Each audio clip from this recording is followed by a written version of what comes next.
Hello बच्चों, आइए देखते हैं हमारा प्रश्न क्या है। बच्चों, हमारा प्रश्न है विलयन में उपस्थित अंतरा आणविक बलों के संबंध में समान समान को घोलता है, विलेयता के नियम को समझाइए।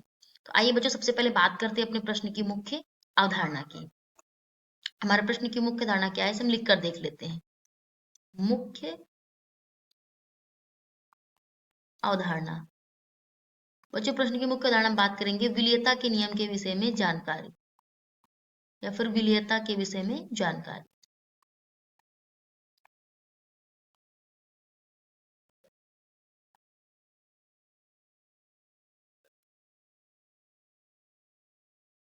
बच्चों, ये तो बात हो गई हमारे प्रश्न की मुख्य अवधारणा की। अब चलिए अपने उत्तर की ओर आगे बढ़ते हैं। देखिए, जब कोई पदार्थ बच्चों, या फिर विलेय ले लो, कोई पदार्थ,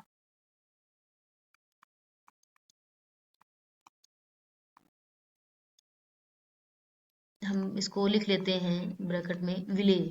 कोई पदार्थ बच्चों विलायक में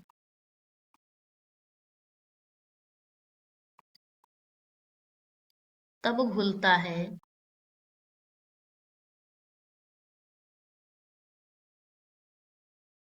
घुलता है जब दोनों अवयव की, जब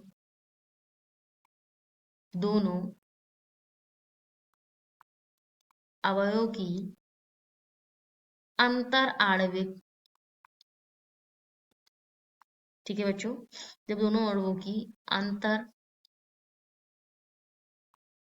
आणविक, ठीक है बच्चों, जब दोनों अवयव की अंतर आणविक जो अननोन क्रियाएं होती हैं बच्चों, अंतर आणविक अन्योन क्रियाएं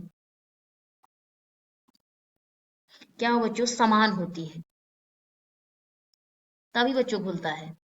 समान होती है तभी बच्चों क्या होगा, तभी ये घुलेगा। उदाहरण के लिए हम बच्चों ले सकते हैं कि मान लीजिए कोई हमारा ध्रुवीय विलेय है, तो ध्रुवीय विलेय दो ध्रुवीय विलायकों में ही घुलते हैं। उदाहरण के लिए बच्चों मान लीजिए हम लेते हैं, उदाहरण के लिए हमने ले लिया यहाँ पर, क्या लिया, मान लीजिए कोई हमारा क्या है कि ध्रुवीय विलेय है। कैसा विलेय है, हमने बात किया बच्चों, उसकी जो प्रकृति है वो कैसी है, ध्रुवीय विलेय की। तो वो जो घुलेगा बच्चों, वो कैसे, ध्रुवीय विलायकों में ही घुलेगा। तो ध्रुवीय विलायकों में घुलते हैं, ये कह सकते हैं बच्चों। और जब कोई अध्रुवीय विलेय लेंगे तो वह अध्रुवीय विलायकों में ही बच्चों घुलता है। तो ऐसे में बच्चों कह सकते हैं ना कि ये समान समान को घोलता है। ध्रुवीय विलेय ध्रुवीय विलायक में घुलते हैं, विलायकों में घुलते हैं, ठीक है बच्चों। और जो, जबकि अध्रुवीय विलेय होते हैं, जबकि अध्रुवीय विलेय अध्रुवीय विलायकों में घुलते हैं, मतलब समान प्रकृति के ही जब होंगे बच्चों ये, तभी ये घुलते हैं, अध्रुवीय विलायकों में घुलते हैं। तो अतः बच्चों हम कह सकते हैं, अतः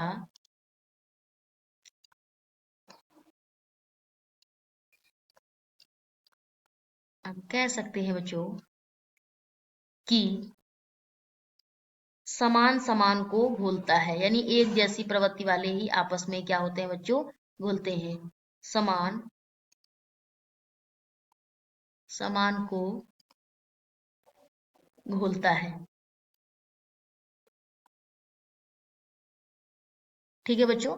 तो ये हमारे पूरे जो प्रश्न का उत्तर है। तो आशा करते हैं बच्चों आपको प्रश्न के आधार पर उत्तर समझ आया होगा। धन्यवाद।